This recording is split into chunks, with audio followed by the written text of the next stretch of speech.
جب ہمارے یہ تحفے ان کے بارگاہ میں پہنچیں گے تو یہ ضرور اللہ تبارک و تعالیٰ کی بارگاہ میں ہماری سفارش کریں گے. اور انشاءاللہ ایسا نہیں ہے کہ وہاں پہ جانے کے بعد ہمارے حافظہ کمزور ہو جائے گا اور ہمیں یاد ہی نہیں رہے گا کہ ہم نے کس کس کو ایصال ثواب کیا تھا یا کس کے لیے ہم نے کوئی معاملہ کیا تھا، بلکہ وہاں پہ اللہ تبارک و تعالیٰ کے عطا سے ذہن اچھا کام کرے گا، حافظہ بھی قوی ہوگا. اور انشاءاللہ ہم اس کو آپ یاد بھی رکھیے کہ جس کو بھی آپ نے بزرگ کو ایصال ثواب کیا ہے، میدان محشر میں ان کی خدمت میں آپ جا کر یہ گزارش کر سکتے ہیں کہ حضور ہم نے آپ کی خدمت میں کچھ تحفہ پیش کیا تھا، آج ہم ہماری سفارش فرما دیں، اس کے بدلے میں تو آپ کا بڑا کرم ہوگا. یہ حدیث میں آیا کہ نبی کریم صلی اللہ علیہ وسلم ارشاد فرماتے ہیں کہ بروز قیامت جہنمیوں کی ایک لائن لگی ہوگی اور ان کے سامنے سے ایک جنتی کا گزر ہوگا.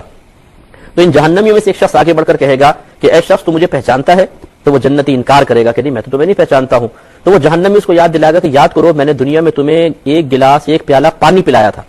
تو پھر ایک دم وہ اس کے حافظے میں آ جائے گا، وہ کہے گا ہاں مجھے یاد ہے میں نے پلایا تھا، تم نے پلایا تھا، اب تم کیا چاہتے ہو؟ تو وہ جہنمی کہے گا میں یہ چاہتا ہوں کہ تم اس پانی کے بدلے میں اللہ تعالیٰ کی بارگاہ میں میری سفارش کر دو.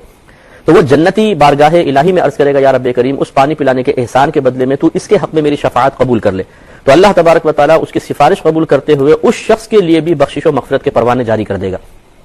تو آپ ذرا غور کریں کہ ایک ادنا شخص، ایک عام سا جنتی بھی اگر کسی کے ساتھ اچھا سلوک کرے تو اللہ تعالیٰ اس کو اتنا وہاں مقام و مرتبہ دے گا کہ اس کو شفاعت کا حق دے کر ایک جہنمی شخص کو جنت میں داخل کر دے گا. تو سوچئے کہ پھر ان نفوس قدسیہ کی وہاں بادشاہت کا عالم کیا ہوگا کہ جو اللہ تعالیٰ کے متقی بندے ہیں، پرہیزگار ہیں، دین کی خدمت کرنے والے ہیں، بلکہ دین کے لیے اپنی گردن کٹوانے والے ہیں، ان کے ساتھ اگر کسی نے کوئی اچھا سلوک کیا ہوگا تو یقیناً وہ اس کا اچھا بدلہ بھی دلوائیں گے. تو امید ہے کہ آپ ایسا کریں گے. اس کے علاوہ گھر میں اگر کوئی آپ کوشش کریں غرباء کے لیے، خاص طور پہ غرباء کے لیے کچھ بھی آپ پکائیں کھانا وغیرہ، وہ اپنے محلے میں غریبوں کے اندر تقسیم کر دیں. اسی طرح نیت کر لیں کہ ہم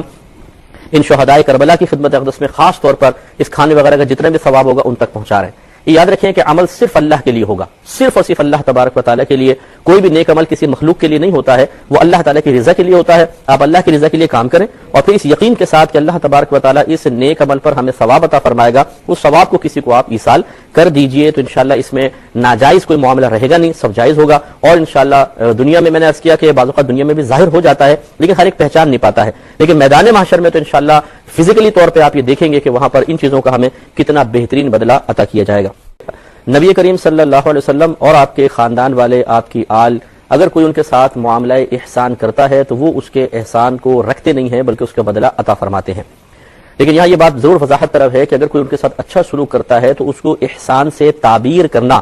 یہ ہمارا کام نہیں ہے، نہ میں اس کو احسان کہہ رہا ہوں، بلکہ یہ تو وہ نفوس قدسیہ اس کو احسان سے تعبیر کرتے ہیں. جیسے نبی کریم صلی اللہ علیہ وسلم نے حضرت ابوبکر صدیق رضی اللہ تعالیٰ عنہ سے ارشاد فرمایا کہ اے ابوبکر، جس کسی نے بھی مجھ پر دنیا میں احسان کیا میں نے اس کا بدلہ دنیا میں ہی اس کو عطا فرما دیا، لیکن تمہارے احسانات کا بدلہ اللہ تبارک و تعالیٰ میدان محشر میں خود عطا فرمائے گا.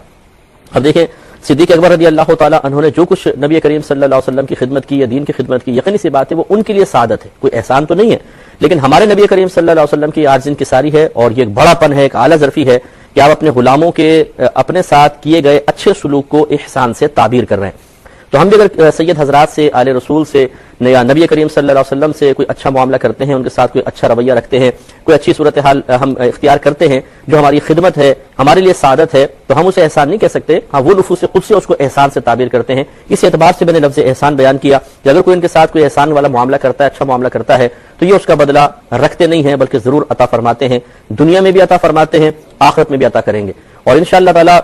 دنیا میں کسی کو محسوس ہو یا نہ ہو، آخرت میں ضرور وہ اپنی آنکھوں سے دیکھے گا کہ